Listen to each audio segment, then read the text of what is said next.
کہا تم اپنے باپ کو سمجھاتے نہیں ہو؟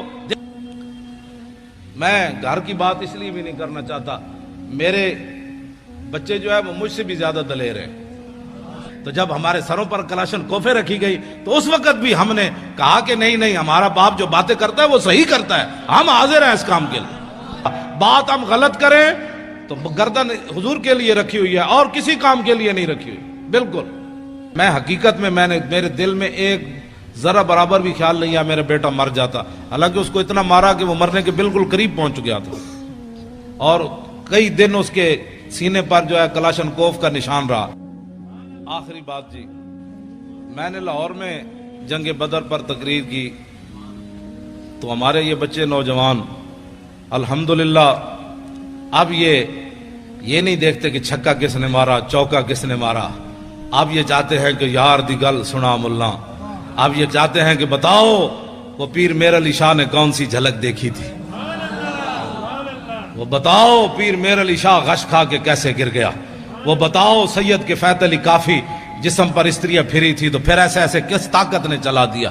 اب ہمارے بچوں کا رخ بدل رہا ہے، جب آپ کا رخ بدل رہا ہے تو انشاءاللہ اللہ کی مدد بھی آ رہی ہے، ساتھ ساتھ اللہ کی مدد آ رہی ہے۔ شاہ جی فرمانے لگے وہ بات سنا دیں میدان بدر والی۔ میں نے تقریر کی لاہور میں، تو میں نے کہا کہ نبی علیہ الصلوۃ والسلام، یہ میرے آقا و مولا کی عادت کریمہ تھی کہ جب رسول اللہ کوئی بھی علاقہ فتح فرماتے نا تو حضور اس کے بعد 3 دن پھر اس جگہ رہتے۔ یہ اعلیٰ سے بھی اعلیٰ لفظ بھی چھوٹا ہے، یہ اعلیٰ اور افضل بہادری کی دلیل ہے۔ میرے آقا اس لیے رہتے کہ اگر کسی میں دم خم ہے تو پھر آ جائے، ہم بیٹھے ہیں۔ لہو ہمم لا منتہا لکبائرہا وہمتہ الصغریٰ اجل من الدہر کانہ وہو فرد فی جلالتہ فی عسکر حین تلقاہ وفی حشم۔ امام بصیری فرماتے ہیں ہمارے آقا و مولا تنہا بھی کھڑے ہوتے نا تو محسوس ہوتا لاکھوں کا لشکر آپ کی پشت پر کھڑا ہے۔ تو میں نے تقریر کی کہ نبی علیہ الصلوۃ والسلام نماز پڑھا رہے تھے، تو ایک نوجوان مجھے جانتا نہیں تھا، پتہ نہیں کون ہے، اس نے مجھے فون کیا، کہنے لگا حضرت صاحب آپ نے یہ تو تقریر کی کہ حضور نماز پڑھا رہے تھے بدر میں، تو یہ تو نہیں بتایا کون سی نماز پڑھا رہے تھے۔ اب میں نے بھی نہیں پڑھا تھا، اب نوجوان کا سوال بڑا اہم اور ہونا بھی چاہیے تھا۔ پھر میں نے کتابیں تلاش کرنی شروع کی تو علامہ واقدی نے کتاب المغازی میں لکھا کہ نبی علیہ الصلوۃ والسلام نماز عصر کی 2 رکعت پڑھا رہے تھے۔ وہ سنے اور اس کے بعد میری گفتگو ختم۔ دیکھنا میری طرف ہے، حدیث پھر سمجھ آئے گی۔ حضرت جابر بن عبداللہ رضی اللہ تعالیٰ عنہ وہ کہتے ہیں کہ نبی علیہ الصلوۃ والسلام جب نماز پڑھا رہے تھے نا تو اس تبسمہ فی صلاتہ، دوران نماز حضور مسکرا پڑے۔ فلما قضا صلاتہ، جب آپ نے نماز مکمل فرمائی، کل تو میں کیا، تسی بیٹھے ہو طالب علم، کل تو میں کیا تے کل نا ہم سب نے کہا۔ اس کا معنی یہ ہے کہ حضرت جابر ہی نہیں دیکھ رہے تھے، سارے ہی دیکھ رہے تھے۔ کل تو میں کیا اور کل نا، اگر کل تو ہوتا تو لوگوں نے کہنا تھا بس جابر بن عبداللہ ایسے کر رہے تھے تو آنکھ اٹھ گئی تھی، نہ کہا کل نا، فرمایا میں نے بھی کہا، ابو بکر نے بھی کہا، عمر نے بھی کہا، چونکہ عثمان غنی تو موجود نہیں تھے، حیدر کرار نے بھی کہا، بلال نے بھی کہا، کل نا، ہم سب نے کہا کیا، رأینا کا۔ ہاں جی، کوئی صرف صغیر سنائے گا؟ را یرا رویتن،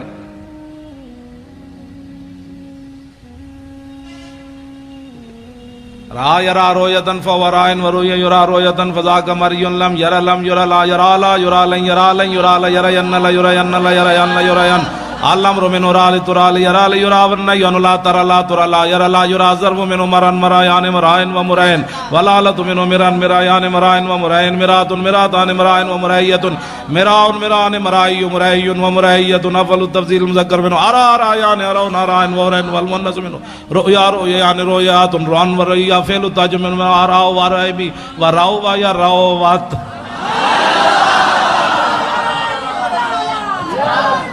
او بھائی میں ویسے طلباء کے ذوق کے لیے یہ تو ہوا نا صرف صغیر، را یا رات رہا رہنا رہتا رہ تمہارا رہ تم رہتے رہ تمہارا رہ تم نہ رہ تو رہ نا رہ تو میں ویکھیا رہنا ہم سب نے دیکھا. کیوں؟ ہم سب نے دیکھا. رہنا کا تبسم تھا، ہم نے سب نے دیکھا. حضور آپ مسکرا رہے تھے، لاکھوں سلام. تو میرے آقا نے یہ نہیں فرمایا جب آدمی نماز میں کھڑا ہو تو کہاں دیکھتا ہے؟ سجدے کی جگہ. جب رکوع میں جائے تو پاؤں پر، اور جب سجدے میں جائے تو ناک پر، اور جب تحیات پڑھے تو گود میں. سامنے دیکھنے کا تو کہیں بھی حکم نہیں ہے. تو میرے آقا تو سامنے جلوہ گر تھے. تو رأینا کا تبسم تھا، ہم نے سب نے دیکھا مسکرا رہے تھے آپ. تو میرے آقا نے یہ نہیں فرمایا تسی نماز پڑھ رہے تھے یا مینوں دیکھ رہے تھے؟ تم نماز پڑھ رہے تھے یا مجھے دیکھ رہے تھے؟ میں پھر داڑھی منڈے اقبال کو پوچھا. میں نے کہا مولویوں کے، پھر لوگوں کہنا یہ مولویوں کے جھگڑے ہیں، مولوی تعویلیں کر لیتے ہیں. میں نے کہا اقبال بتاؤ، تمہاری آنکھیں یورپ میں بھی جا کر خیرہ نہ کر سکا مجھے جلوہ دانش فرنگ کہ سرما. میں نے کہا جو سرما لگایا ہے نا، اس سرمے والی آنکھ سے دیکھ کر اس حدیث کا مطلب مجھے سمجھاؤ کہ صحابہ نماز پڑھتے ہوئے حضور کو کیوں دیکھ رہے تھے. تو اقبال کہنے لگا مولوی تجھے سمجھ نہیں آئی کہ شوق تیرا اگر نہ ہو میری نماز کا امام، میرا قیام بھی حجاب میرا سجود بھی حجاب. رہنا کا تبسم تھا، ہم نے دیکھا کہ آپ مسکرا رہے تھے. میرے آقا نے فرمایا جی ہاں. عرض کی کیوں؟ آپ ذرا توجہ میری طرف دیکھنا، حدیث پھر آپ کو سمجھ آنی ہے. یہ اس کا تعلق رہنا کا کہ رویت کے ساتھ ہے نا. تو رویت ہوگی تو پھر بات ہوگی. آپ میری طرف دیکھیں گے تو حدیث پاک بھی آپ کو سمجھ آئے گی. میرے آقا نے فرمایا مرہ بی میکائیلو، فرمایا جب میں نماز پڑھا رہا تھا نا، دوسری رکعت کے لیے کھڑا ہوا تو میرے قریب سے میکائیل فرشتے گزرے. والا جناحی اسر الغبار، ان کے پروں کے اوپر بدر شریف کی مٹی کا گرد و غبار تھا. اتنا تو میرے آقا غور سے دیکھ رہے تھے نا، اور وہ بھی جبریل کے پروں کو حضور دیکھ رہے تھے. یہ کون سی توحید تم نے بیان کی نبی کا خیال آنے والی؟ ہمیں بھی بتاؤ. اب تو رسول اللہ سب کچھ دیکھ. مرہ بی میکائیل وعلی جناحی اسر الغبار وہو راجع من طلب القوم، اور وہ میرے غلاموں کی مدد کر کے واپس جا رہے تھے. آگے کیا ہے؟ فضحک الیہ، فرمایا کہ جب میرے قریب سے گزرے نا تو مجھے ایسے کہا فضحک الیہ، ایسے جناب ہونے اجازت ہے؟ اب اجازت ہے؟ مسکرا کر اب اجازت ہے؟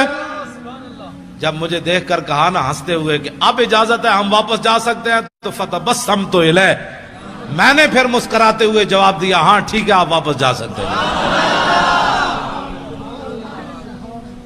دین کا کام کرنا ہے، اپنے بچے نور حمزہ میں داخل کراؤ. خالی نعرے لگانے سے تو بات نہیں نہ بنتی. ایک پتر دے دو. میں حقیقت میں میرے دل میں ایک ذرا برابر بھی خیال نہیں ہے میرا بیٹا مر جاتا. حالانکہ اس کو اتنا مارا کہ وہ مرنے کے بالکل قریب پہنچ گیا تھا، اور کئی دن اس کے سینے پر جو ہے کلاشن کوف کا نشان رہا.